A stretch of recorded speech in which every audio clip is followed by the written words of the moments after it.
அனைவருக்கும் வணக்கம் ஃப்ரெண்ட்ஸ். கொஞ்ச நேரம் படித்தாலும் நம்ம படிக்கும்போது என்னென்னலாம் பண்ணணும், என்னென்னலாம் பண்ணக்கூடாது அப்படின்றத இந்த வீடியோவோட ஃபஸ்ட் ஹாஃப்லேயும், எந்தெந்த நேரத்துலலாம் எப்படி எப்படிலாம் படிக்கலாம் அப்படின்றத செகண்ட் ஹாஃப்லேயும் சொல்லியிருக்கேன். உங்களுக்கு யூஸ் ஆகலாம், இல்லை உங்கள் ஃப்ரெண்ட்ஸுக்கு, இல்லை உங்கள் ரிலேஷன்ஸ்க்கு யாருக்கு வேணாலும் யூஸ் ஆகலாம். லைக் பண்ணுங்கள், ஷேர் பண்ணுங்கள், கமெண்ட் பண்ணுங்கள்.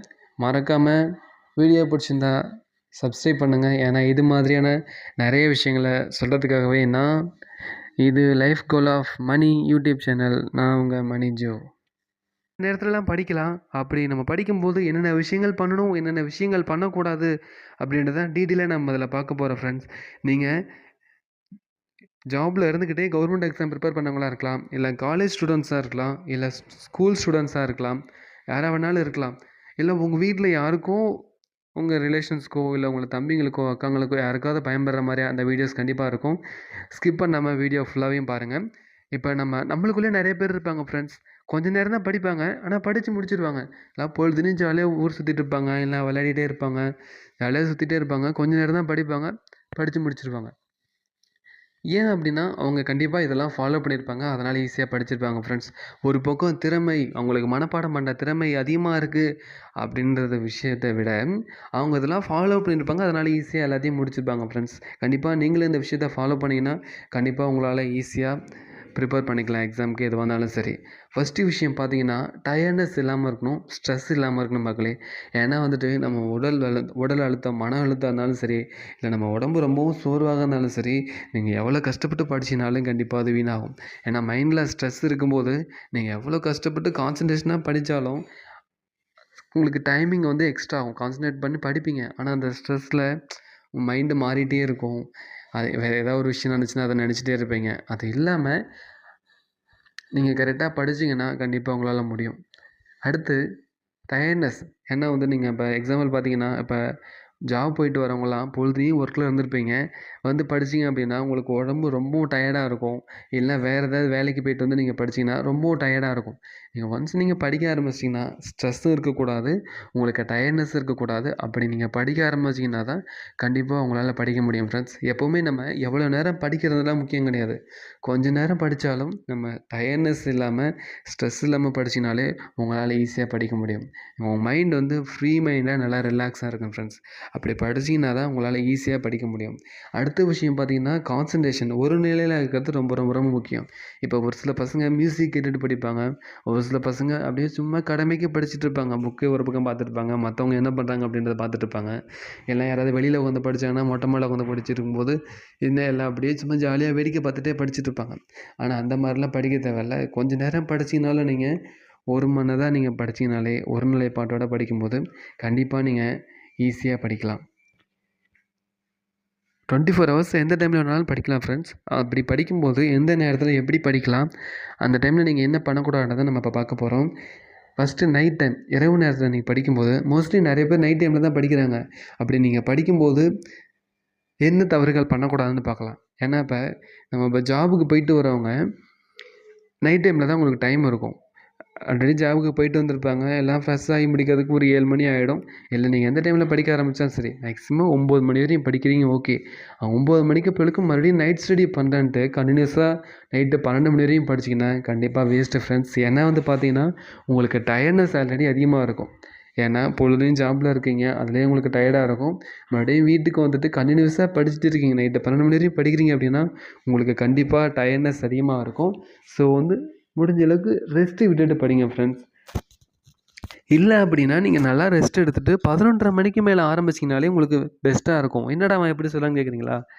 ஏன்னா காரணம் இருக்குது ஃப்ரெண்ட்ஸ். நைட்டு 11:30 மணிலேருந்து 3 மணி வரைக்கும் உங்களுக்கு உலகமே அமைதியாக இருக்கும். ஏன்னா நீங்கள் யாராவது நோட் பண்ணிங்கன்னா தெரியும், நைட்டு 11:30 மணிக்கு மேலே ஒரு சின்ன குண்டு கீழே வச்சாலும் உங்களுக்கு சத்தம் கேட்கும், ஒரு காக்கா குருவி கத்தினாலும் கேட்கும், தூரமாக இருக்க ரோட்டில் ஏதாவது ஒரு பைக்கு, கார் ஏதாவது ஹார்ன் அடித்தாலும் கேட்கும். ஸோ அந்தளவுக்கு அமைதியாக இருக்கும். அந்த டைமில் படிக்கும்போது உங்களுக்கு மைண்டு ரிலாக்ஸாக இருக்கும், நல்லா மைண்டில் ஸ்டோர் ஆகும் ஃப்ரெண்ட்ஸ். அதனால தான் அந்த டைமிங்கில் படிங்க அப்படின்றேன், சரிங்களா? நீங்கள் கண்டினியூஸாக நீங்கள் படிச்சுட்டே இருக்கும்போது உங்களுக்கு மைண்டு ரொம்பவும் ஸ்ட்ரெஸ் ஆகிட்டே இருக்கும், டயர்ட்னஸ் இருக்கும். ஸோ இந்த டைமில் நீங்கள் மாற்றி வச்சு படிச்சிங்கன்னா கண்டிப்பாக உங்களுக்கு ரொம்பவும் யூஸ்ஃபுல்லாக இருக்கும். அடுத்து பார்த்தீங்கன்னா மதிய நேரம். மதியம் நீங்கள் மெயினாக சாப்பிட்டுட்டு வந்துட்டு உடனே படிக்காதீங்க. ஏன்னா சாப்பிட்டுட்டு வரும்போது உங்களுக்கு மைண்டு ஃப்ரீயாக இருக்காது. கொஞ்சம் நேரம் ரிலாக்ஸாகிட்டு படிச்சிங்கன்னா உங்களுக்கு மைண்டு நல்லா ரிலாக்ஸ் ஆகும். அந்த டைஜஷனும் உங்களுக்கு கரெக்டாக இதாகும். ஏன்னா ஒரு 1/2 மணி நேரம் 3/4 மணி நேரம் கழிச்சு நீங்கள் சாப்பிட்ட சாப்பாடு செரிக்க ஆரம்பிச்சிடும். உங்கள் மைண்டு நல்லா ஃப்ரெஷ்ஷாக இருக்கும். உங்களுக்கு பாடியும் டயர்ட்னஸ் இல்லாமல் இருக்கும். மெயினான விஷயம் வந்து. இந்த 2வது விஷயம் பார்த்தீங்கன்னா, மதியம் வந்த உடனே நிறைய பேருக்கு தூக்கம் வரும். தூக்கம் வந்துச்சுன்னா தயவுசெய்து படிக்காதீங்க. கொஞ்சம் நேரம் புக்கை மூடி வச்சுருங்க. அப்படி நீங்கள் மூடி வச்சுட்டு கொஞ்சம் நேரம் ரிலாக்ஸ் ஆகிட்டு அதுக்கப்புறக்கு படிக்க ஆரம்பிங்க. ஏன்னா நம்ம எந்த நேரத்தில் படித்தாலும் சரி கான்சன்ட்ரேஷன் ஒருநிலைப்பாடு ரொம்ப ரொம்ப ரொம்ப முக்கியம் ஃப்ரெண்ட்ஸ். நம்ம எவ்வளோ நேரம் படிக்கிறதுலாம் முக்கியம் கிடையாது. அந்த நேரத்தில் நம்ம எப்படி படிக்கிறோம் அப்படின்றத ரொம்ப ரொம்ப ரொம்ப ரொம்ப ரொம்ப முக்கியமான விஷயம். ஸோ வந்து மதிய டைமில் நீங்கள் இந்த 2 விஷயத்தையும் கண்டிப்பாக நீங்கள் ஃபாலோ பண்ணுங்கள். ஃபாலோ பண்ணிங்கன்னா கண்டிப்பாக உங்களுக்கு ரொம்பவும் யூஸ்ஃபுல்லாக இருக்கும். அடுத்தது morning time friends. Morning time படிக்கிறதுலையே உங்களுக்கு இன்னும் ஒரு சின்ன ட்ராபேக் இருக்குது. நீங்கள் நைட்டு ஆல்ரெடி நீங்கள் 10 மணி வரையும் 11 மணி வரையும் படிச்சுட்டு மறுபடியும் காலைல படிச்சிங்கன்னா கண்டிப்பாக உங்களுக்கு ரொம்பவும் டயர்ட்னஸாக தான் இருக்கும். என்னவீங்கள பார்த்தீங்கன்னு வைங்களேன், நீங்கள் நைட் டைமில் முடிஞ்ச அளவுக்கு நீங்கள் படிக்கிறத அவாய்ட் பண்ணிக்கணும்னு சொல்லிட்டேன் நான். நைட்டு படிச்சிங்கன்னா 11 to 3 அந்த டைமில் படிங்க. இல்லை காலையில் 3:30 மணிக்கு பிறகு எந்திச்சி படிக்கணும். ஏன்னா அப்படி படிக்கும்போது உங்களுக்கு நைட்டு நீங்கள் படிச்சுட்டு மார்னிங்கும் படிச்சிங்கன்னா உங்களுக்கு ரொம்ப மைண்டு ஸ்ட்ரெஸ் ஆகும் ஃப்ரெண்ட்ஸ். ஏன்னா ஜஸ்ட்டு 4 மணி நேரம் தான் நீங்கள் வந்து படிக்கிறீங்க. நான் எப்போவுமே சொல்கிற ஒரே ஒரு விஷயம் தான். நீங்கள் எவ்வளோ நேரம் ரொம்ப நேரம் கஷ்டப்பட்டுலாம் படிக்க தேவையில்ல. கொஞ்சம் நேரம் நீங்கள் படிச்சிங்கனாலே போதும். இப்போ எக்ஸாம்பிள் பார்த்தீங்கன்னா, ஒரு சில பேர் மியூசிக் போட்டுட்டு படிப்பாங்க. ஒரு சில பேர் வேடிக்கை பார்த்துட்டு படிப்பாங்க. அந்த மாதிரிலாம் நீங்கள் படிக்க வேண்டிய அவசியம் கிடையாது. சரிங்களா? நீங்கள் எப்போவுமே கான்சன்ட்ரேஷனோடு படிக்கும்போது ஈஸியாக படித்து முடிச்சிடலாம் ஃப்ரெண்ட்ஸ்.